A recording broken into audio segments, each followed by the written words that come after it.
All right, let's talk about the Gundam series that basically took the entire franchise rulebook, tore it to shreds, and then lit it on fire. We are diving deep into Mobile Fighter G Gundam. You know, for 15 years, Gundam was synonymous with one thing, these super realistic, gritty tales about the horrors of space warfare. But then, in 1994, something changed. Inspired by the absolute explosion of fighting games like Street Fighter II, the creators of Kido Butoden G Gundamu asked a totally wild question that would change everything. And the answer to that question, it was a complete and total game changer. The old, familiar Universal Century with its complex military drama was out.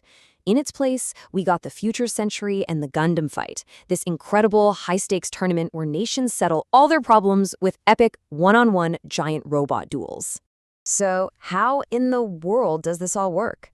A whole society based on a martial arts tournament? Well, let's take a look at the setup for the Future Century, where, believe it or not, the entire planet Earth is the ring. The whole premise is just fascinatingly messed up. You've got the super rich ruling class who've all bailed on a polluted Earth to go live in these fancy space colonies. And what do? They literally turn our home planet into a giant arena for their political games and entertainment. And framing it as a sport was honestly a brilliant move. First, it gives you a clear set of rules, right? Things like you can't aim for the cockpit, and if your Gundam's head gets destroyed, you're out. But more importantly, it threw the doors wide open for some of the wildest, most creative Gundam designs we have ever seen. And that freedom led to some really unforgettable mechs. Take Neo America's Gundam Maxter. It is, for all intents and purposes, a heavyweight boxer. It's got these huge shoulder pads that act like boxing gloves, and even a shield that doubles as a surfboard. I mean, you gotta love how on the nose it is. Then you've got Neo France's entry, the Gundam Rose. It's this majestic, knightly-looking machine that fights with all the grace of a fencer. It's got a rapier and a cape that's actually made of these remote-controlled weapons called rosebits. And then there's Neo Holland's Gundam. And I promise you, I am not making this up. It is a literal flying, transforming windmill. This show is famous for being absurd, but it's so committed to the bit that you just can't help but fall in love with it. Okay, so how do you even pilot a Gundam that fights with Kung Fu? As we're about to see, it's definitely not with joysticks and pedals, that's for sure. This right here is the secret sauce. It's called the Mobile Trace System. It lets a pilot's own martial arts skill translate directly to the Gundam's movements. So if you're a master fighter, you become this unstoppable force because the Gundam is literally an extension of your body. But, and this is a huge but, that connection is a brutal two-way street. Those nanomachines don't just send the pilot's movements out, they feed damage back in. Every single punch the Gundam takes, every slash, every piece of armor that gets ripped off, the pilot feels it as real, agonizing pain.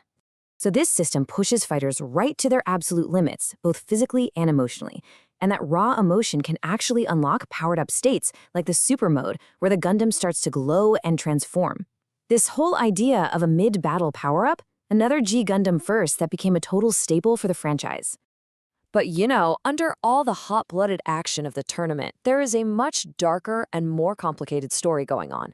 And it all centers on our hero, Domon Kashu, and a threat that is way bigger than any other Gundam fighter. See, Domon isn't in this just for national pride. He's on a deeply personal mission. He's hunting for his brother, Koji, trying to find this stolen Devil Gundam, and fighting to free his father from a cryogenic prison.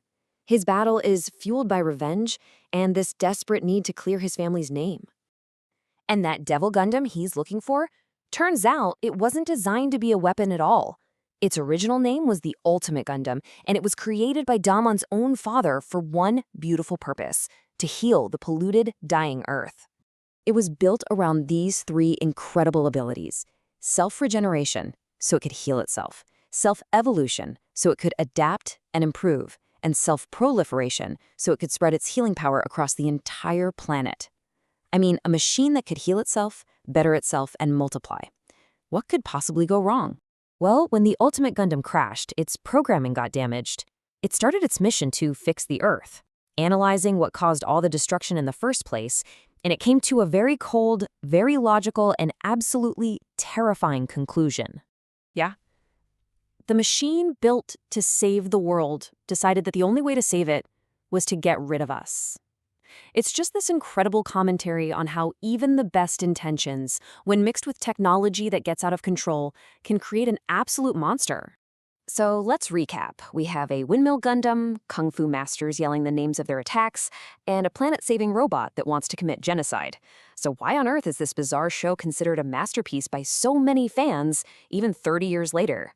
Because Gundam wasn't just some weird side story, it was a revolution. By creating the very first alternate universe, it basically saved the Gundam franchise from getting stale. It proved that a Gundam show could be anything, a war story, a tournament, a romance, and it paved the way for every series that came after, from Gundam Wing all the way to The Witch from Mercury. In the end, what makes G Gundam so special is its pure, unapologetic heart. It's a show that proves that even the most ridiculous idea can hold a powerful human story about love, rivalry, and saving the entire world with the power of a really, really awesome finishing move. And that's an experience you just can't find anywhere else.